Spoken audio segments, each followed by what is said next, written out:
Viable alliance तैयार किया था और आज जिस तरह से भी शुरुआती ट्रेंड है, मुझे लगता है कि जो हम लगातार कहते रहे कि अलायंस अपने आप मैजिक फिगर जो है उसको क्रॉस करके 50 क्रॉस करेगा, ये हमारा मानना है। और बाकी जो भाजपा के दावे थे कि हम 50 पार करेंगे, आज वो सिचुएशन जम्मू कश्मीर में नहीं थी। आज जो भी सवाल था वो भाजपा के खिलाफ ही था। वो नौजवानों का सवाल था, वो महिलाओं का सवाल था, वो व्यापारियों का था, वो किसानों का था।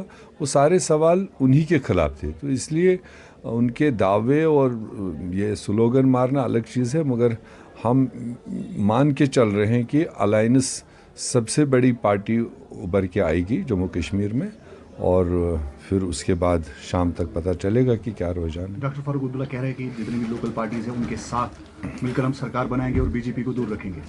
ये तो पहले से भी हमारा व्यू था, उसीलिए तो अलायंस, और हमने अलायंस के टाइम पर बड़ी अपील करी थी कि जो भी भाजपा के पॉलिसीज़ के ख़िलाफ़ लड़ना चाहते हैं, अपने लोगों के खातिर इंसाफ के लिए लड़ना चाहते हैं, वो आए और इकट्ठे एक प्लेटफार्म पर हम उनकी पॉलिसीज़ को शिकस्त दें। अब कुछ लोग उस वक्त एग्री कर गए, कुछ लोग नहीं किए। मेरे ख्याल से अब रिज़ल्ट्स के बाद एक दूसरा मौका है सबके लिए कि जो समझते हैं कि हम लोगों के लिए, लोगों के काज के लिए फ़ाइट करते हैं, उन्हीं के लिए सियासत करते हैं।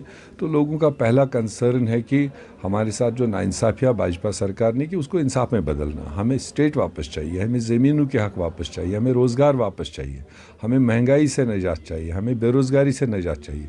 तो इन चीज़ों के लिए लड़ने के लिए एक बड़ा और कॉमन प्लेटफार्म चाहे पहले नहीं बना, अब भी पॉसिबिलिटी है। मैं फारूक साहब की इस बात को तायद करता हूं और सब सीनियर लीडरों को जम्मू कश्मीर के हित के लिए इस वक्त राजनीति करनी चाहिए, न कि कोई व्यक्तिगत ओहदे के लिए या पोस्ट के लिए या कोई कुर्सी के लिए।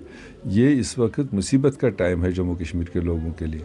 तो अगर लोगों ने नुमाइंदगी दी है, एक बार फिर भरोसा किया, तो इस भरोसे को सही रास्ते में इस्तेमाल करने की ज़रूरत है। ये जो 5 एमएलए को चुना गया है, तो ये अभी आप सुन रहे थे गुलाम अहमद मीर को, उनका सीधे तौर पर इशारा ये था कि जरूरत पड़ी तो जम्मू कश्मीर के हित के लिए, जो उनका कहना है, जरूरत पड़ी तो जम्मू कश्मीर के हित के लिए तमाम पार्टियों को आगे आना चाहिए। उन्होंने फारूक अब्दुल्ला के उस स्टेटमेंट को याद किया जिसपे फारूक अब्दुल्ला ने यह स्टेटमेंट दिया था कि हम चाहेंगे कि पीडीपी हमारे साथ आ जाए या हम पीडीपी के साथ मिलकर सरकार बना ले, अगर ऐसी स्थिति बनती है तो।